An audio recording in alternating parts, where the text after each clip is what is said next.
નરેન્દ્ર મોદી વિચાર મંચ અમદાવાદ જિલ્લાના નવનિયુક્ત પ્રમુખ શ્રી વિપુલભાઈ પટેલના નાના ભાઈ શ્રી રાજેશભાઈ કાંતિભાઈ પટેલનું આકસ્મિક અવસાન થયું છે.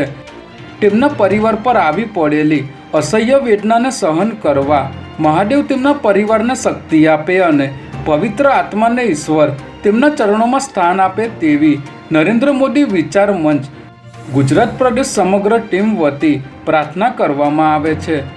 સ્વર્ગસ્થ રાજેશભાઈ પટેલનું બેસણું આવતીકાલ તારીખ 21/3/2025ના રોજ સવારે 8 થી 11 કલાક દરમિયાન શ્રીજીધામ કેમ્પસ, સ્વામિનારાયણ મંદિર, SS divine school, science city main gate સામે સોલા, અમદાવાદ ખાતે રાખવામાં આવ્યું છે. ગુજરાત પંચાયત વિભાગના આરોગ્ય કર્મચારીઓએ પડતર માંગણીઓને લઈને સરકાર સામે બાયો ચડાવી છે.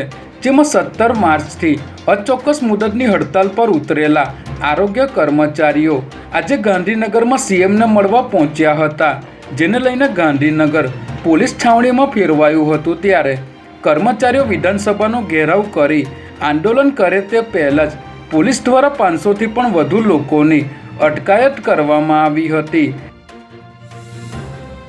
અમદાવાદ શહેરની નારોલ પોલીસ દ્વારા દેશી હાથ બનાવટના તમંચા સાથે એક ઇસમને ઝડપી લઈ આર્મ્સ એક્ટ હેઠળ ગુનો દાખલ કરવામાં આવ્યો છે.